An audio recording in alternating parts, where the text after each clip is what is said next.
All right. Hey, welcome everybody to Theology Thursday. As you can hear, we got a jingle now. That's how professional we are. You get permission to that jingle? I have not yet, but we're not going to mention that on live TV. Isaac, we do not. No, we got permission for the jingle. Hey, welcome everybody. We are disappointed to have to let you guys know we've Wait, hold on. There's good news and there's bad news. What do you want to hear first? Yeah. Should we ask them in the chat? There's good news and bad news, you guys. Which would you prefer to start with? That's the question. There isn't any good news, so yeah, pick say bad news. Pick bad news. Yeah, the bad news is, for some reason, we have been unable to connect with Greg Koukl over Skype as we're supposed to be. So I don't know if there's a technical issue going on his end or on our end or what, but we've been unable to get a hold of him. And so, unfortunately, that means we're going to have to do our best to reschedule this. Hopefully, we'll be able to get that going in the next couple of weeks. It's also possible that we'll fix it and he'll suddenly show up in the middle of this. So until that happens, we're going to just go through some of what Greg talked about on Sunday and answer the questions that you guys sent in as best we can. We're not Greg Koukl, but we'll do our best to answer those same questions. We'll try. We'll do our best. Like I said, it'll be no Greg Koukl, but we'll do our best. And before we get started, we can't go on without mentioning the gigantic elephant in the room, which is that as we speak, there is just horrific fires raging all across our state and right here in our area. In fact, again, as we speak right now, my house is less than a mile away from one of the evacuation warning areas. So, I'm feeling it personally. I know many of you know friends and family who are threatened. And so on one hand, it feels a little weird to be doing this, but on the other hand, this is exactly the time that we need to be doing this kind of stuff. I mean, essentially, it's why we do what we do. I mean, 2020 has actually sort of been like this year that reminds us daily of how fragile our existence is. I mean, we have it so good here that sometimes we just forget. Like, life is fragile. Like, you don't have tomorrow promised to you. And that's why things that are temporal and finite matter, but they don't even come close to comparing to that which is eternal. And eternity is at stake over many of these issues. So that's why all this stuff's so important. Yeah, and as we've been saying from the beginning with Theology Thursday, we are always doing theology, and it's the thing we need to do is learn how to do it on purpose with intention. And in times like these, to know what you believe and why you believe it is of the utmost importance, or else your whole worldview will collapse when something this hard happens. And so we're going to jump into some of Greg's content. Like I said, we apologize to you guys. We had it all set up, and for some reason it's not coming together. So we'll try to get him on later. Hopefully some of you guys were able to watch Greg's message on Sunday. It was a great message. He's coming back to this topic of tactics, which is the book that he wrote 10 years ago. And just an incredibly helpful book. And he's coming back to it with a bunch of new content 10 years later for a 10th anniversary edition. And, the world of the landscape of apologetics and evangelism in the last 10 years is a completely different situation, right? I mean, I can't think of this fast of culture. I mean, the world in the last 5 years, last 2 years, you name it, it's just changing so rapidly. And so this is a question I really wanted to hear Greg's opinion on, but also just from you, Isaac, as somebody who's been in ministry for a long time. When you think about apologetics, evangelism, what are some of the biggest changes to that landscape you've seen happen in the last 10 years?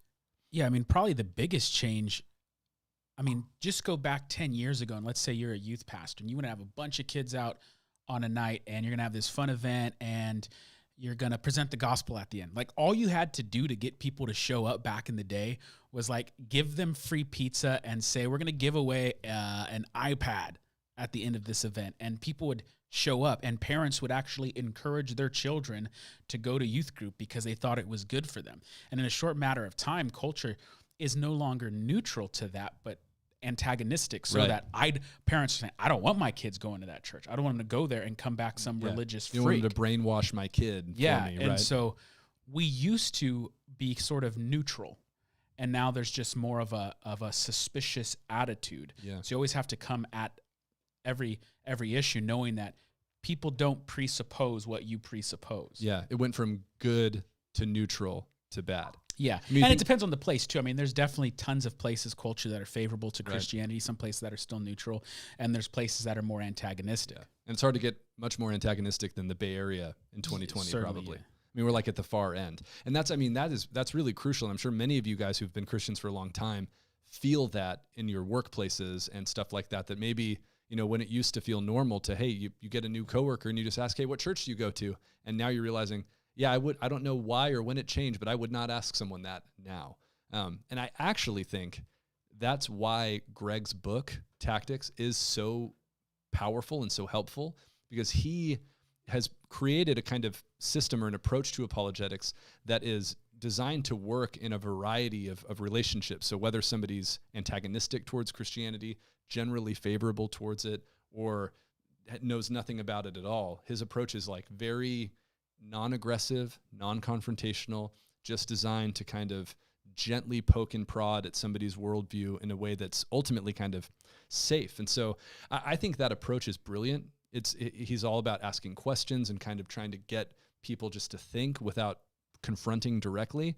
And man, in a world, like you said, that's become increasingly antagonistic towards Christianity, to be able to do that, I think is crucial, because you're not going to get very far in a debate most of the time. Because, like you said, you're not just trying to talk someone into coming to church. You're trying to convince them that your belief system isn't bad for the world now, So one of the things he talked about, and this actually fits really well with some of the ways that we've talked about evangelism and discipleship at South Valley, is he talks about the difference between sowing, reaping, and gardening when it comes to apologetics and evangelism, that you're not just trying to like seal the deal or like make a conversion happen every time you're having a conversation about Jesus. There's a lot of gardening involved. And so I love that, because I think it takes the pressure off. It sort of matches with how at South Valley we've talked about discipleship as that entire process from becoming a Christian all the way through your Christian life of sanctification and growth. But I like thinking about even prior to becoming a Christian, that this is a process and you got to kind of respect that and see where you're at. So one of the things that it made me wonder about, that seems like a helpful tool if you're trying to identify that, is how do you, when you're talking to someone, gauge what level are we at here? How kind of, how far do I push? At what point do I? Because I also don't want to be afraid to ever ask someone if they're ready to trust in Jesus. And I would say that may be the bigger issue for a lot of people, meaning it's a relief to know we don't have to just be like, hi, my name's Isaac. Would you like to accept Jesus as your Lord and Savior? Right. We go, okay, we don't do that. But then what we can do is we fall into the trap of using almost it as an excuse. It's like, well, I'm just gardening. It's like, well, you can't garden forever, man. Yeah, at some point you got to pull the vegetables out. Yeah, my professor, Dr. Len Sweet, he has a book called Nudge, and it's a very similar principle. And he just talks about how you're called just to nudge people along. And what he would say is that you're doing your best to love that person in that moment, and with the assistance of the Spirit, kind of discern what's the best way to love this person, demonstrate Christ, and move them closer to Him. And that may just sometimes, people, you've been there where it's like, all you're supposed to do in that moment is let them cry on your shoulder. Yeah. Like straight up. All you're doing is crying with them.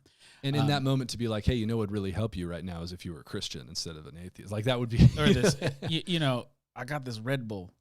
There's what you 80 need. Milligrams of caffeine. I'm not going to say it's going to solve all your problems, but cheer you up. Well, not to digress too far here, but Isaac did once on a fishing trip almost slice his finger all the way off.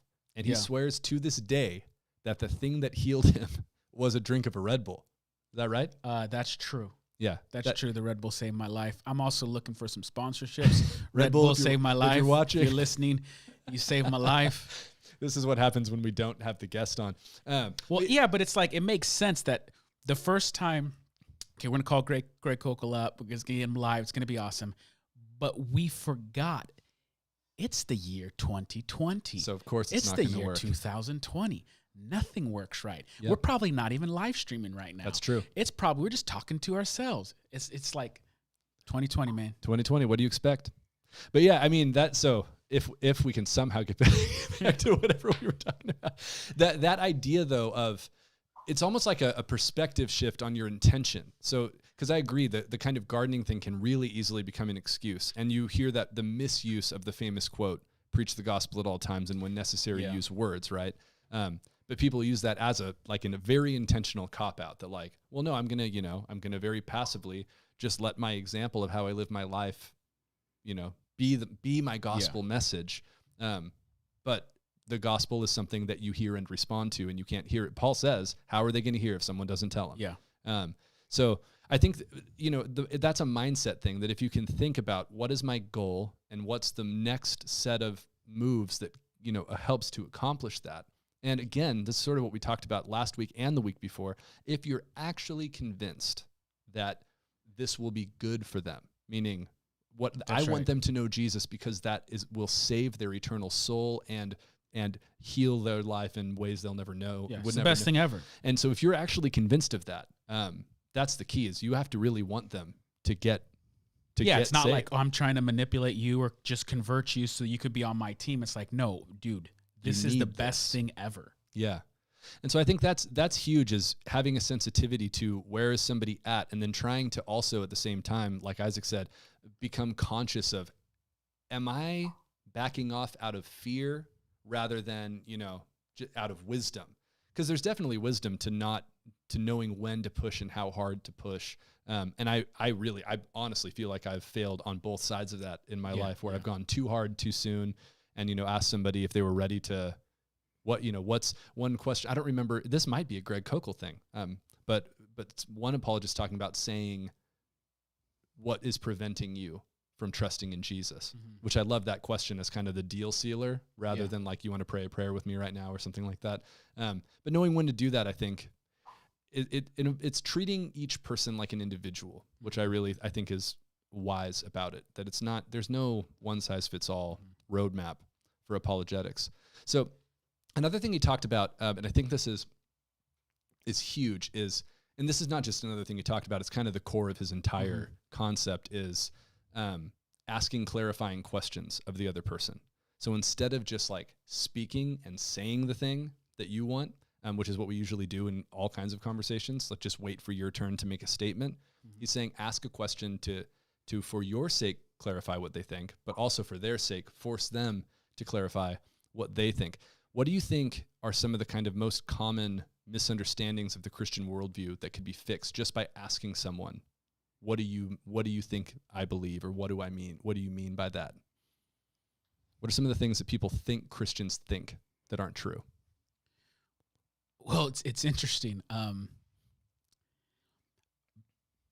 And I'll answer the question, but there's a temptation now for Christians to want us to present a message that isn't weird.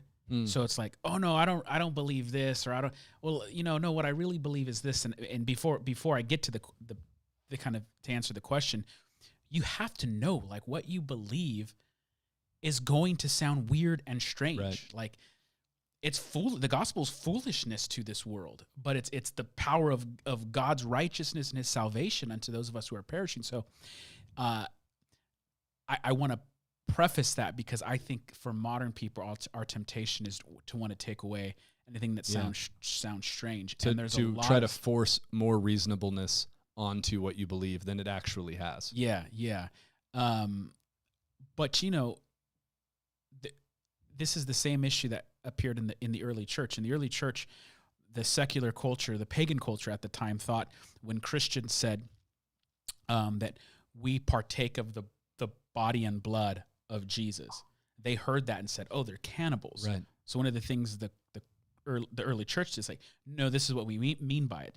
They were accused of all kinds of things, weird stuff, and they go, "No, this is what we mean by those terms." So whenever you hear someone think something, just ask them, like, what do you think I believe? And let me help clarify on that. And it may make it worse. Like, you have to be prepared for that. Because, you may say, no, I really do believe Jesus is the only way. Right. That he really did rise from the dead. That he really was born of a virgin. Yeah. But at the same time, I mean, just like, we're in a world where just the very definition of words is so slippery and changing so often, that just when somebody says something, I think of even somebody saying like, well, I could never believe in a religion that promotes hate.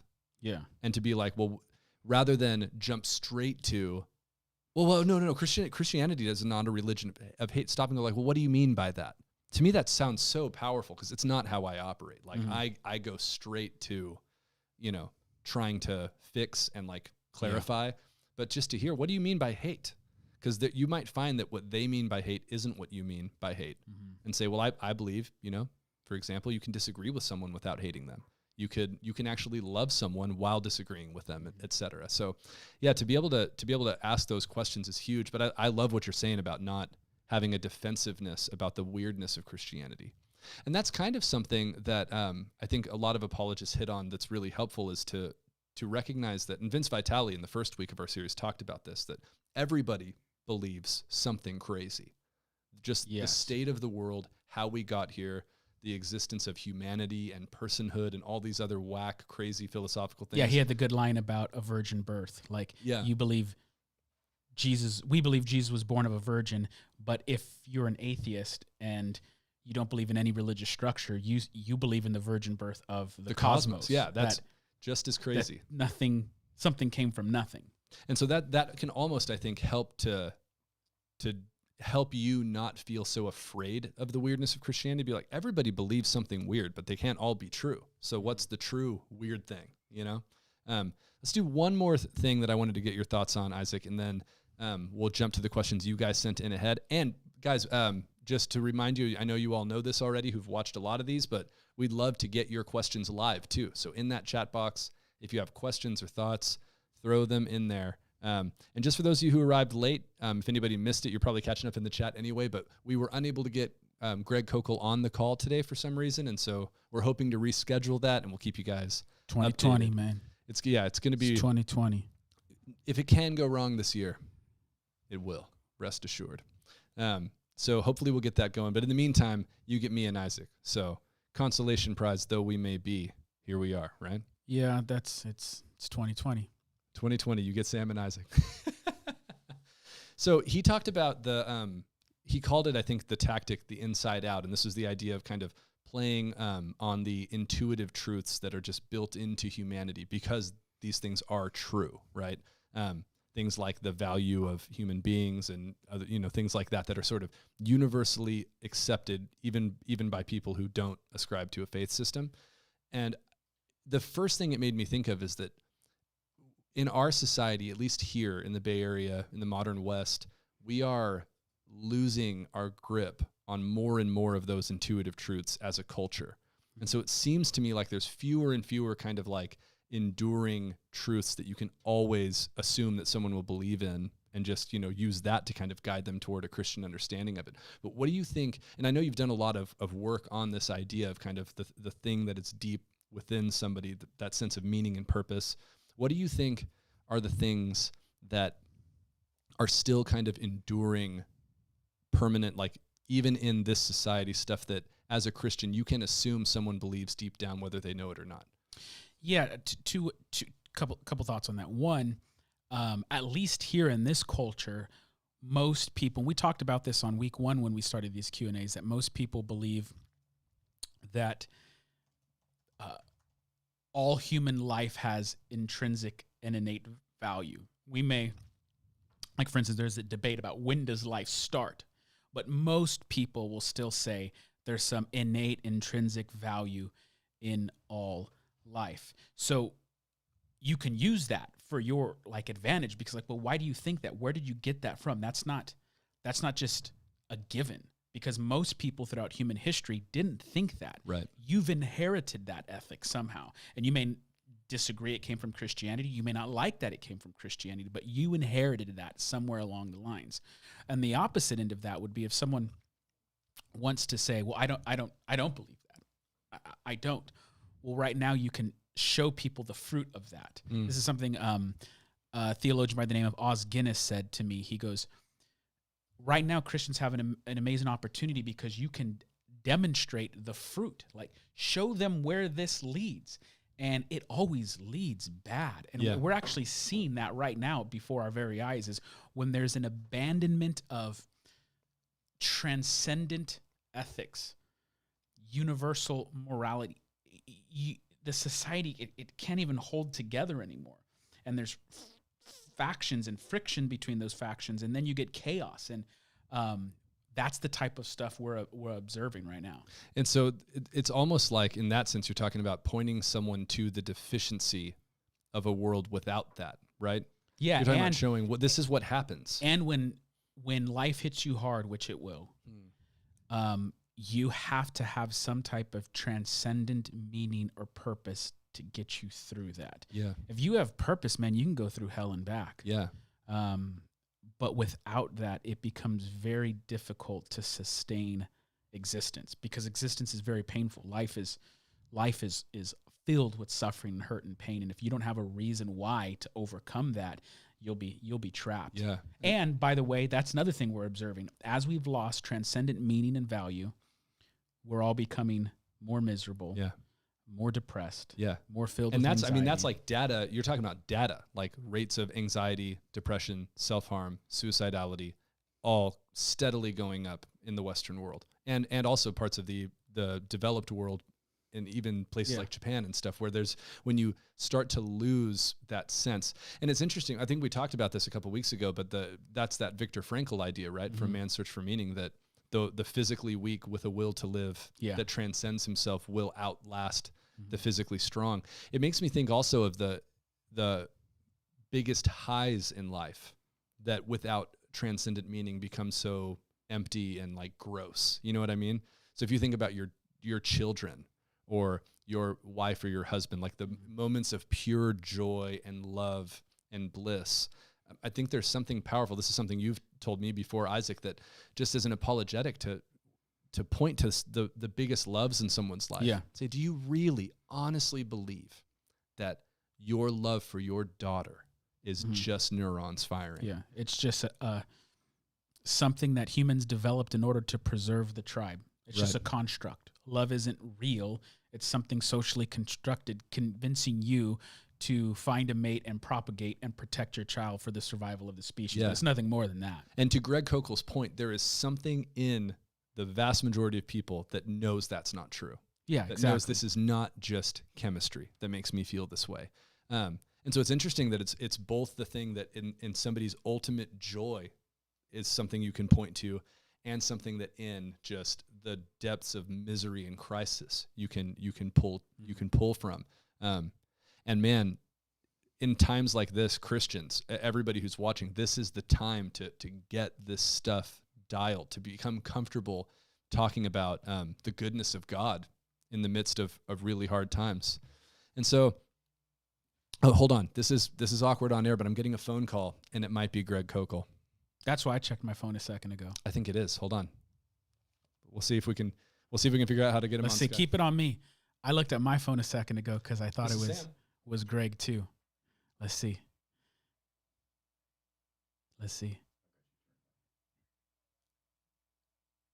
Give it a second. We can absolutely redeem the time. Yeah, we'll call you on Skype right now. We got it. Yeah, and you should pop up and see us. Let's see. We'll see if the call comes through. We're gonna call him right now. We're live. We're live right live now. on YouTube right now, Mr. Koukl. Oh, let's see. You should see the call. Oh yes. my goodness. We did it, ladies and gentlemen. Let's see. We'll get our stuff sorted out here. Greg, can you hear us all right? I can hear you if you can hear me. We can hear we're you. perfect. We're live right now. I was stalling, man. I was on my third act of Les Miserables. I was dancing and singing. Okay, it's just that would have been a sight to see. Yeah, I think it's hold on just a minute. That's just my phone call, Alzheimer's disease, brother. That's it. I just usually I hang a sign on my computer so I don't miss these things. And here I was out taking a walk, and I thought, oh my gosh, I got this thing. And No anyway, problem. No problem. It No gave worries. me and Isaac time to dial in our a cappella Ducktales theme song that we've been working on for the last few days. We really have. You know what's funny though is I'm just like, it's 2020, everybody. Do you expect anything to go according to plan? Yeah, the state is on fire. Our political Man. system is in I'll tell you, I shambles. have not. This is the first time I ever missed an event like this, and but I have to concentrate more and more the older I get, so this doesn't happen. So again, my apologies to you and to your wonderful audience. I No love problem. you guys, and I hope things went well last weekend. Yeah, they did. Absolutely. We love hearing from you. Appreciated your message. And as always, you're just such a faithful friend of the church. So no problem. This doesn't count as something you missed because here you are. You're on live with us and our guests. It's not hard to be a friend of that wonderful church. After 25 years, if I'm not a friend, then I'm a glutton for punishment, right? Yeah, absolutely. Seriously, yeah. Well, you don't have to say yes. I introed you like 7 years ago or something, and I said, you're no longer a friend. You're a second cousin invited to the barbecues. And then like 4 years ago, you became a cousin invited to the major holidays. So what is he now? What is he? He's I'm the prodigal son. Yeah, you've returned. People on you can't see this, Greg, on the Skype call, but people on our chat are thrilled that you're here. That's great. I'm soaking wet because it's 98 degrees right now. Been all day, and I thought, okay, the sun's going down. I got to get a walk. I haven't done anything for the last 4 days, and I should have had a sign on my computer. But anyway, no problem. Happy to have you here, and we still got time to get through some of the questions that folks sent in. Sure. We talked already quite a bit about your message from Sunday, so we'll bypass quite a few of the things I was going to ask you about that. One question I do want to ask you before we jump into the questions folks sent in is. When you said it was the 10th anniversary of Tactics, it blew my mind because I really, truly think that book is so important and so helpful to have a non-confrontational, friendly, almost like argument-avoiding approach to apologetics is so certainly beautiful. Quarrel avoiding maybe is a better word. Yeah. I like the arguments as long as they're not quarrels. Yeah, no fighting. How about that? Yeah, you go. And I think in a world where, the focus is on owning your opponent and like the YouTube video says so-and-so totally destroys so-and-so. For Christians to have an alternate approach is so powerful. And so I call those gladiator events. Yeah. That's what a lot of it's turned into. That's the way the political scene is, and it's drifted into the Christian scene. Well, not even drifted. It's been there for a while, but I'm glad that I'm able to make a contribution in some measure to change that tone. Yeah, so I think it's been huge. And we've, folks who have helped us teach various apologetics and evangelism classes here at South Valley have used your books. And so the one question I want to ask you is 10 years is a long time in the Western world right now, culturally. A lot of cultural shifts can happen. What have been the biggest changes to kind of the landscape of evangelism and apologetics that you've observed over the last 10 years since the first edition? It is a seismic shift, and especially in the last, I'd say, 5 years, and then it's just almost like it's like a Richter scale. It goes from 1 to 2, and that's 10 times 1 on Richter. And 3 to 2, 2 to 3, it's another 10. So that's what's been happening. It's almost every year. Things magnify with intensity, and we are facing challenges that I never even thought of. Who would have thought? I mean, I didn't, of like the cancel culture. 5 years ago, 4 years ago, 3 years ago, cancel culture, for goodness sake. Or the incredible infusion of the critical race theory that's infecting not just our culture, who doesn't even know what's going on, and they're being moved by their desire for a virtuous country where hatred and animosity and racism and bigotry is not a feature of our country, and so they're moved by that. And I think this is a Trojan horse that draws a lot of virtuous people into what turns out to be ultimately an ignoble enterprise, in my view. And it's not the racism issue; it's the other thing, that the whole big world view that comes along with it. So I'm not taking exception with the concern about racism. I'm taking exception with that's what I think the Trojan horse is. Yeah, I'm concerned about this other stuff. So these ideas have magnified, and it has become all the more essential that Christians have a full and rich grasp of a Christian worldview. What does God say about the nature of the world? Not just Jesus loves me, this I know, the Bible tells me so, the resurrection of Christ, forgiveness, that's vital, that's foundational, obviously. But the Christian worldview is much, much broader than that, because it speaks to all of these issues that we're facing right now, and it speaks to it accurately. And if Christians don't understand, for example, that what makes us one is that we are all image bearers, And that makes us one is that we're all deeply fallen and express that fallenness in a different way, and we need to address that individually and culturally and as a church.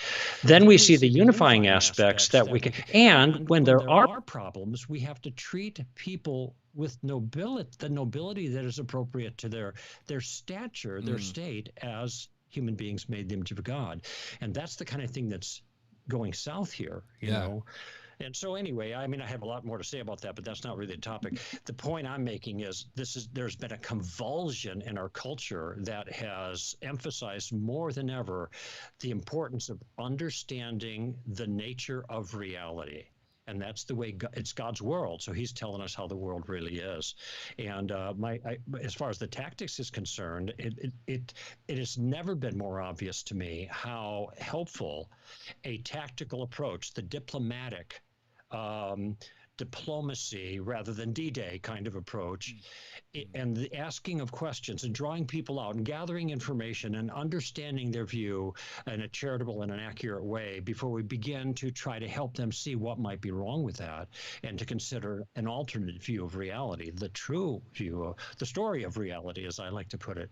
And and the tactical methodology, I just don't. I mean, this is not self-serving. I hope it doesn't sound that way, but I can't imagine any other way, any better way to be equipped to engage these kinds of challenges, gentlemen, that we're facing right now. Yeah, wow. Really. I could not agree with you more. And it's hard to think of something more countercultural than being non-combative when you disagree with someone, right? Yeah, that's true. And I love everything you said about critical theory the Trojan horse of all of these very real issues. That's something we're deeply concerned about and spend a lot of time thinking and talking about at this church. So could not agree with you more. And yeah, to be the anti-cancel culture approach to, forgiveness and grace and seeing the humanity in the other person, I think is very powerful. And I love that you go straight to a deeply theological reason to respect the opposition. That it's not just, this is how you win by acting like you like them. Yeah, because then like the idea of, we're all fallen and that manifests in different ways. Like God's holiness would cancel us all. Right. Like that's the point. That'll preach, by the way. We all deserve to get canceled, but the difference is that Christianity also has a theology of atonement, which the secular culture doesn't have, is a desperate need of. Yeah. Is that you can fall, but there's atonement to be had. So to be able to agree with someone that, you do deserve to be stricken from the record. But guess what? There's good news, right?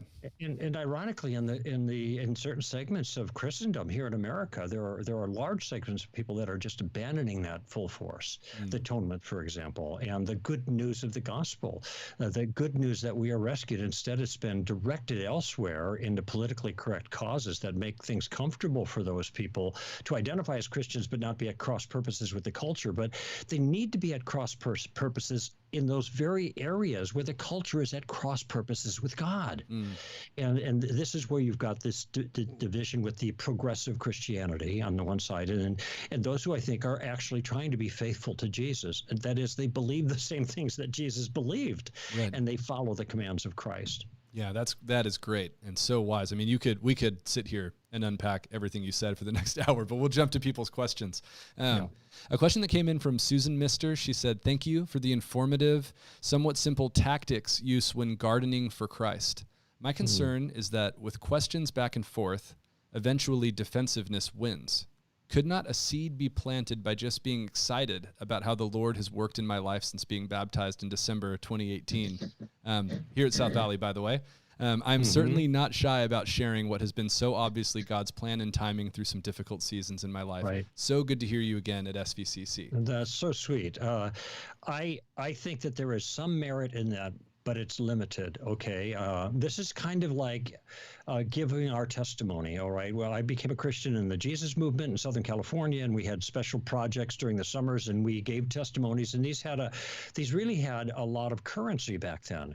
But I think what's happened since then is that back then, I think people were haven't really discovered their spiritual dimension. They were in the grips of kind of modernism to a great degree, and they were more like machines. And I mean, this is kind of the way they were viewing themselves as a result of that ethos. And then there was a change in the 60s and the 70s, and people began to get in touch with a genuine dimension, their spiritual dimension. One woman said to me, I was asking her about just some spiritual things. So into my game plan, she was putting needles into my arm, actually. And so you don't want to make people angry when you're in that kind of circumstance. But she said, I'm not really religious. I'm spiritual. And I thought about that for a moment. Of course, we've all heard this. And it just suddenly occurred to me to say to her, well, of course you are. God made you that way so that you could know him. So I took something that was kind of like, to me, a pushback on my view. Well, I don't need that stuff. I'm about my general.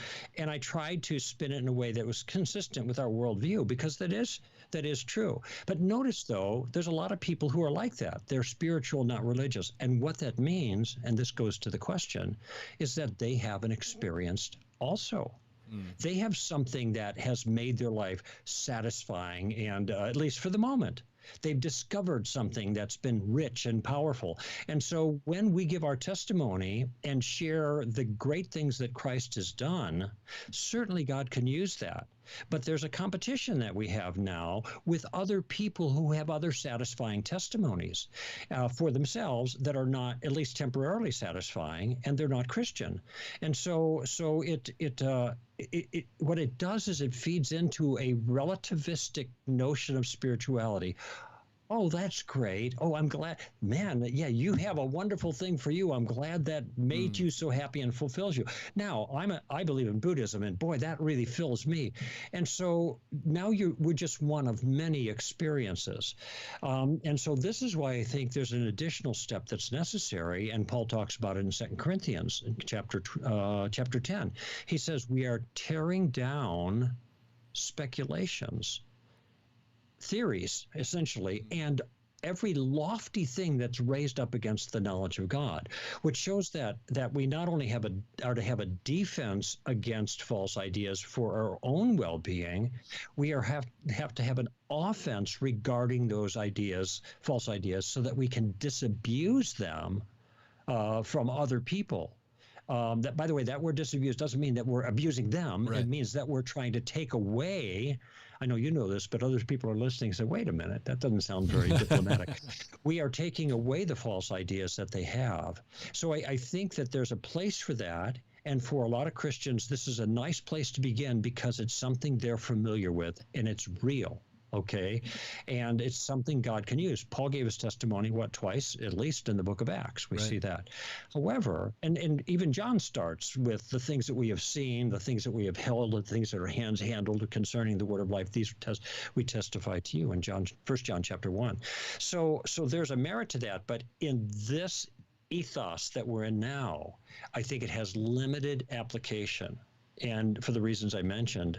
And I think we have to be thinking more, in a certain sense, like warriors. Not that we're combative, but that there's a spiritual warfare that's going on there. And I'm convinced from my own assessment of the New Testament, in this second Corinthians passage, it bears testimony to it, because that is a passage, tearing down speculations, where it talks about spiritual warfare. That the essence of our spiritual warfare is showing the lies of Satan, which is the way he deceives the world. So the enemy becomes the idea rather than the person who holds the idea in that case. Yes. Yeah, we want to show people that they are falling for a lie. And by doing that, we are fighting the spiritual battle. The first element of our spiritual weaponry in Ephesians 6 is the belt of what? Truth. The belt of truth. Yeah, right. And so this is one thing that we're just going to have to wield those weapons more effectively. Isaac was worried that I wasn't. If he didn't get that right, man, there would have been the belt of your job's on the line, Sam. Better get the right answer, man. This is live. I honestly, no joke, I had a moment of fear. I said truth, and I was like, "Oh Lord, please let that be right." Tried to make it really easy for you. Belt of, you're a pastor, right?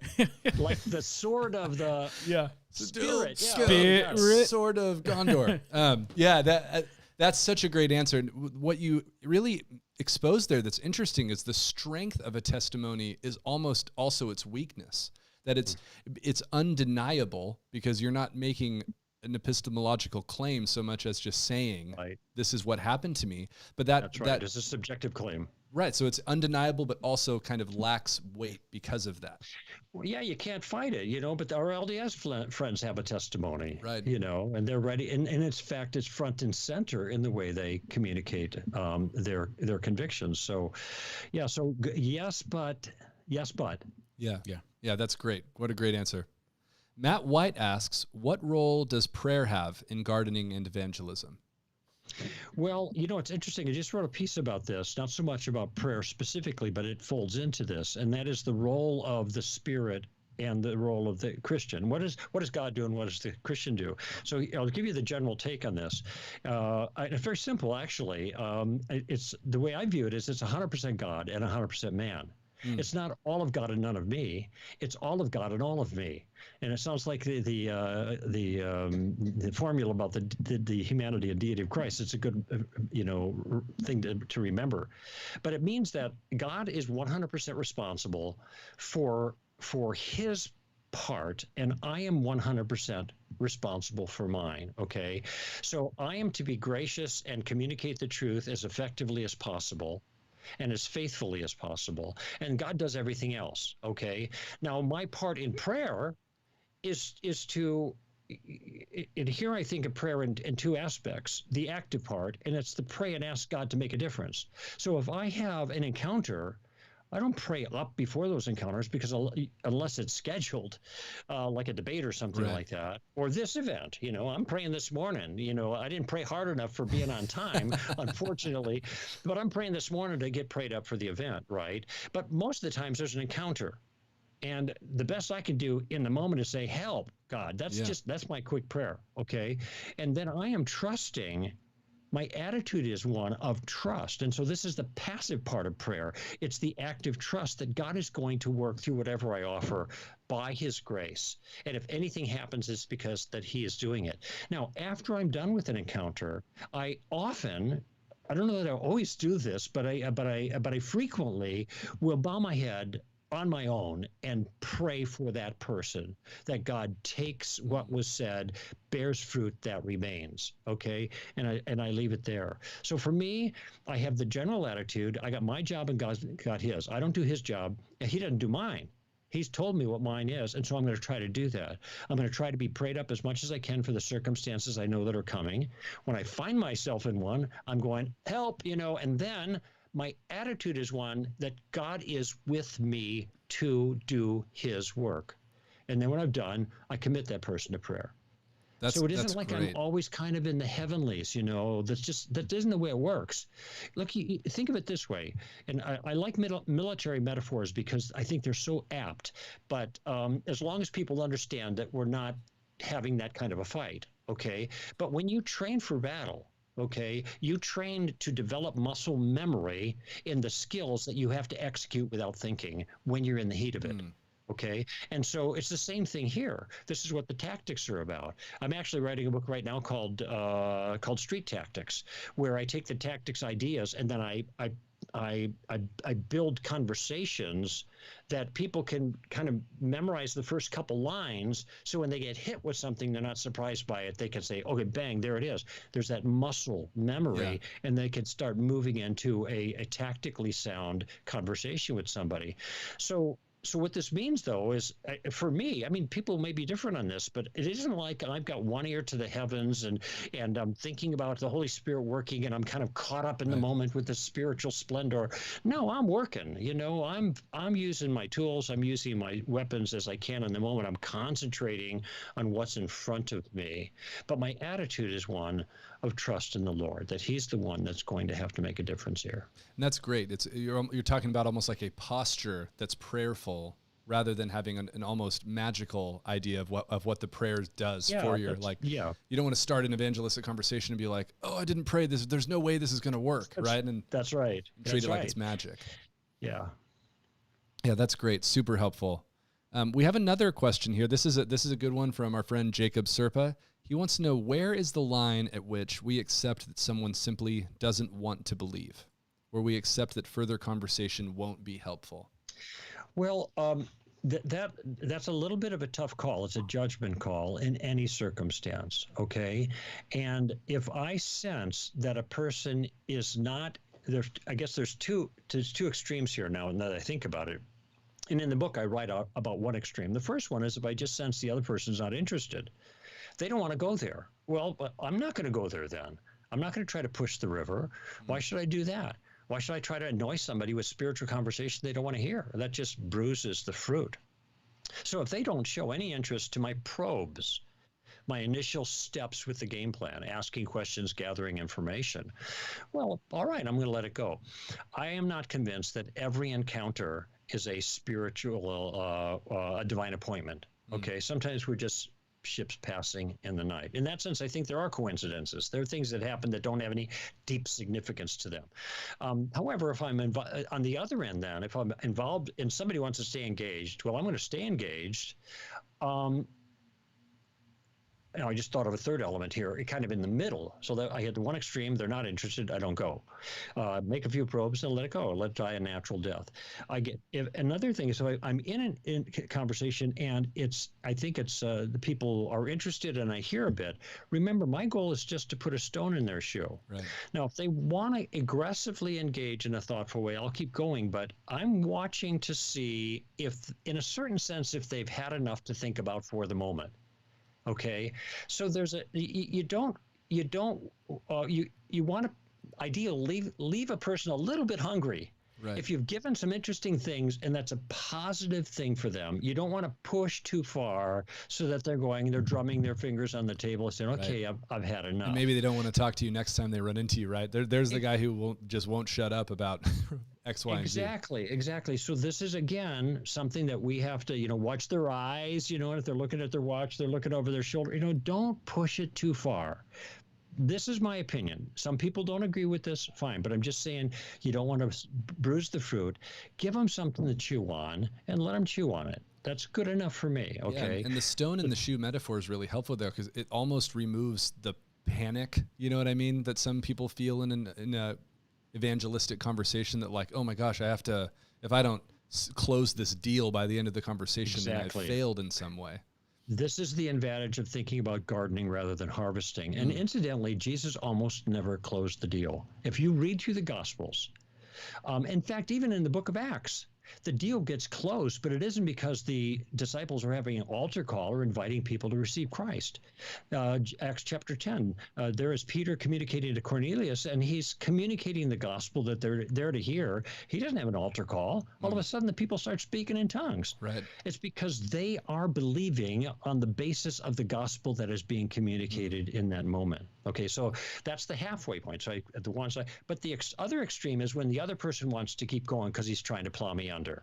Okay, and I talk about this in the tactics, in the chapter in Tactics on Steamroller. And the fact is, there are some people that don't deserve an answer.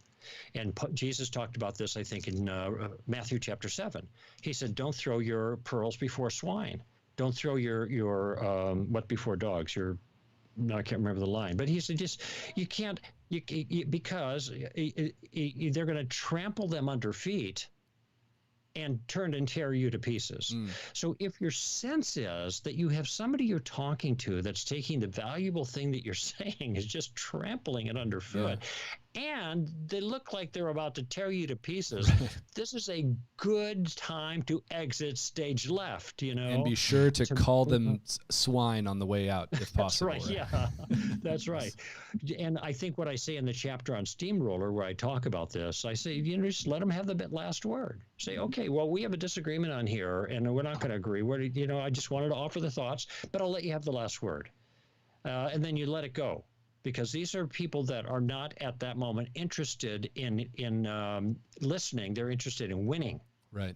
That's Proverbs 52:6. Don't feed the trolls. Proverbs 52:6. Don't feed the trolls. Don't feed the trolls. That's only in the Message version, as I understand. Hey, there is a proverb though that does speak directly to this. Yes. A lot of them do actually, and one says, when you speak with a fool, when you correct a fool, he's either going to laugh at you or he's going to rage. And when you have people that are either laughing or raging, well, that's a fool. Yeah. Now, don't call him a fool. Just don't waste your time with that person at that time. Yep. 6 months down the line might be different. It was for me, and it was for a lot of people, but that's a timing issue that the Lord is in charge of. And that's probably crucial for people who are hearing this question and thinking that, of a family member or a close loved one or someone where it's the stakes are higher than just like, well, is my friend at work interested? But you're thinking of, some of us, it's parents or brothers, sisters. And so, that's right. To not have a panicked feeling about it, but to also know, we're playing the long game here with people. Sure. Listen, on that point, by the way, with family members, just autobiographically, there are 5 kids in my family. We were raised Catholic, and then we all left Catholicism when we became teenagers, like a lot of folks do with their religious upbringing. My parents did as well. And my middle brother, Mark, became a Christian during the Jesus movement, and through Mark, almost everybody else in the family, all the other kids, became Christians. So there's a family member that prevailed upon his older brother. I was the only one to go to university in my family, so I was too smart for that kind of stuff. I was a daunting challenge to him, but he was faithful and he stuck to it. Now, my dad, different story. My dad was a tough guy. He was a union organizer from Chicago. I mean, you figure it out, and he didn't want anything to do with this. And he scoffed at our religious claims. And it wasn't until he was 70 years old, a year before he died, that he became a real Christian. I mean, it was a significant transformation, almost a Damascus Road thing. But it happened principally because of his older sister, who was a saint of a Christian. His older sister prevailed upon him with the gospel. That's what persuaded him. So these family dynamics can be complicated, and we just had to let our dad go for a while. In other words, we weren't going to get into it anymore with him. We said our piece, and then we let it go for years, but we lived out our lives as faithful Christians, and God ended up bringing him around. He entered the kingdom kind of smelling of smoke, naked and smelling of smoke, as it were, but he made it. Oh, praise by God. the grace of God. Yeah, and that's a powerful testimony because of how it speaks to the fact that, you just don't know how those hundreds upon hundreds of interactions between you and your dad and your other siblings and his siblings, how God uses all of that to bring about his purposes in your dad's life. And so hopefully that's encouraging. That's the gardening. That's the gardening. Yeah. Well, that's anybody who's listening, who I know there are many of you who have that feeling that, man, there's just this one person that it's never going to happen. I think it's so encouraging to hear a true story of how, hey, it could be decades. And having some patience in how you garden in that sense. That's great. There's this verse in Colossians chapter 2. I'm facing this situation right now with a close member of my family. And there's a verse in Colossians 2 that Paul describes us as having been rescued from the domain of darkness and transferred to the kingdom of his beloved Son, in whom there is redemption and forgiveness of sin. Now, he's identifying that as a fact of Christians, but I think that's a great prayer. And so what I've done is I've adopted those words to pray daily for that family member of mine that needs to be rescued from the domain of darkness. And that's where I'm at right now. I'm not into heavy witnessing and apologetics and laying it on. No, I'm backing way off. A lot of love, a lot of grace, and daily prayer that God would transfer that person from the domain of darkness to the kingdom of his Son.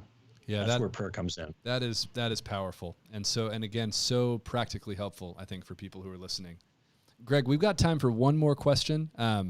And then we will let you go. This is not a super easy one, but I think it's interesting. Okay, before you get to that, let me just tell you, I can stay as long as you want, all right? And I'm at your service, so if anybody else can stay longer, I cheated you out of 45 minutes. I want to pay you back here, and I would do this anyway, even if we had been going for an hour, because I love you guys and your family to me. Oh, thank you so much. So I just to let you know, you're not putting me out if you want to stay longer. We appreciate that so much, really. Thank you for being here and for having that attitude. That's awesome. And we'll have some time after this question to kind of comb through the comments. Kevin can let us know. Kevin, our tech guru, newly minted, can go through our comments and let us know if folks have some other questions as well. Here's the last one that came in ahead of time. It says, a lot of your approach is rooted in, and this I think has more to do with the second half of your book. A lot of your approach is rooted in applying logic to someone's worldview? What do we do when we are dealing with people who have a postmodern worldview that is explicitly anti-logic, anti-argumentation, etc.? This seems to be increasingly common. No such human being exists. Now that sounds like a bold thing to say, but just to think of the statement, they are anti-logic. Okay, if they are anti-logic, then it is not the case that they are pro-logic. That is the law of non-contradiction in play in their statement. Right. Okay, and they cannot not use logic or the basic rules of thought because they are features of reality. It's the way reality is structured, the way God made reality, and the way God made human beings. And so when people who don't believe that logic matters, or they say that, they will tell you the reasons why they don't think that logic matters. So what they're going to do is offer that discussion. Now, this insight goes to a point that I was making, I think, in the sermon on Sunday and a chapter in the book called Inside Out. There are certain things that God has built into every human being that they can't escape from. They can run from God, but they can't run from themselves. And that is the image of God in man. As Francis Schaeffer put it, human beings are made in the image of God, and they live in God's world. Now, in my conversation then with people, I'm not going to confront them and say, no, you don't really believe that. You're lying. You're really illogical. But in my own mind, I'm realizing, no. That these people I can talk to. And I can talk to in common sense ways because these things matter to them.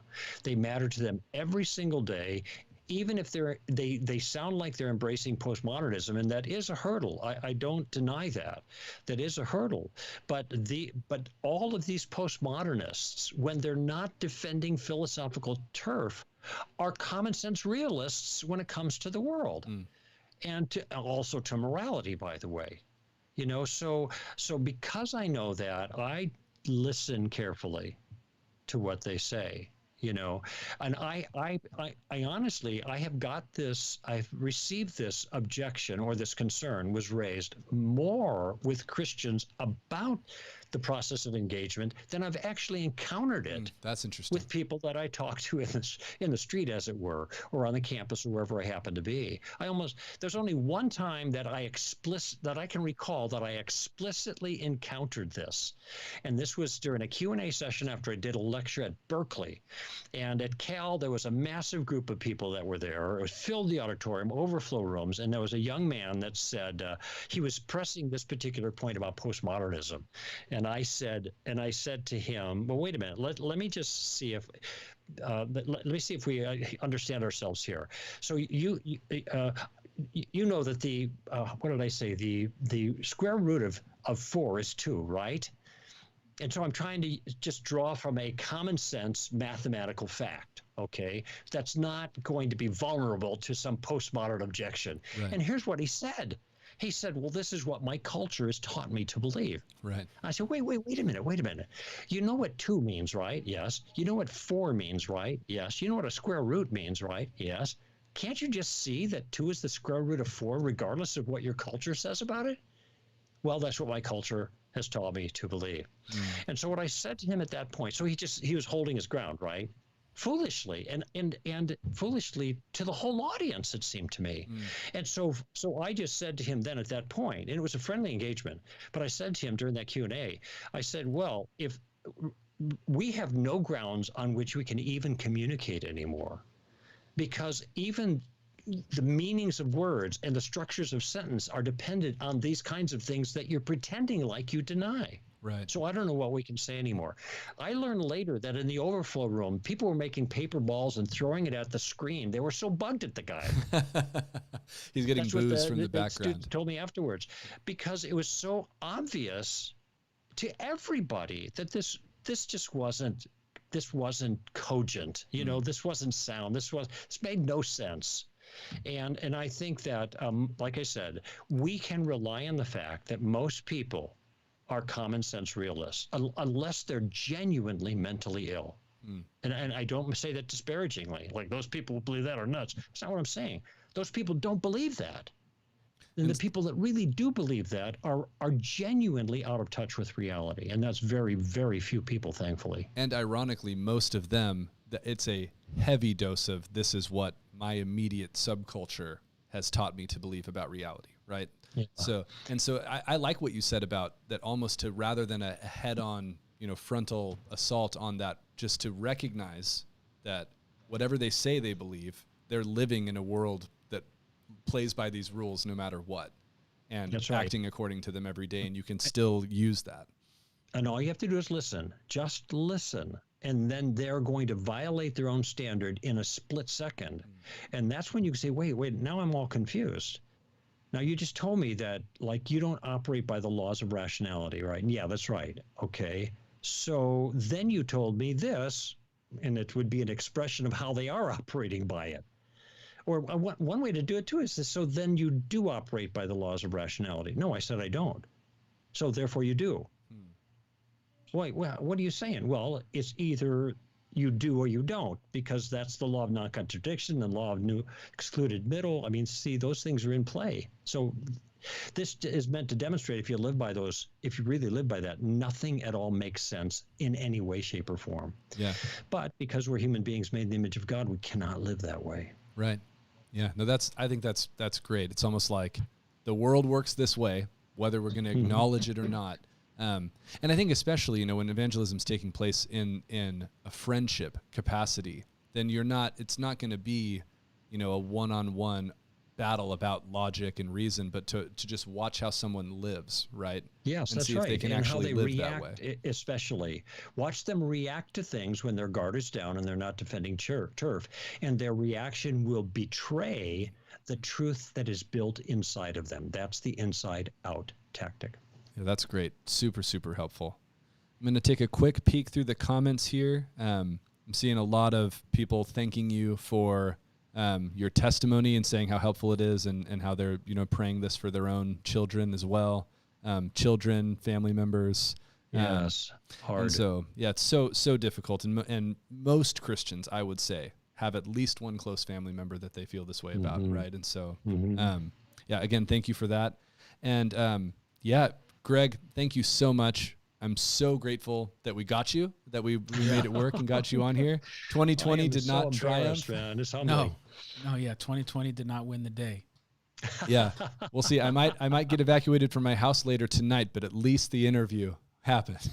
Yes, it did. It did. And listen, gentlemen, anytime, and listen, I'm at your service, really. Anytime you want to do this again, call Darcy, and I'll emblazon it on my computer here the day of, so I don't miss. I really do put stickies up, but I just didn't today. I figured I won't forget this.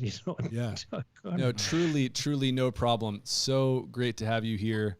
Thank you. And so glad we were able to make it happen. So thank you for the book, everybody who's watching. It's Tactics. There's a new edition with a ton of new content, 10th anniversary edition. So highly recommend that you pick that up. Anybody who's watching who hasn't already read it.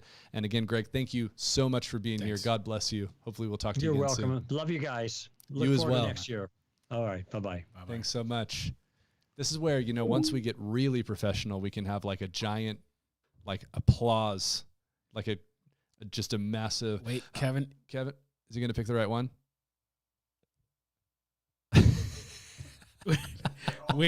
we actually have a built-in little ghetto cheap applause thing. But even that, it's just the press of a button. But 2020 strikes. Yeah, 2020 strikes again.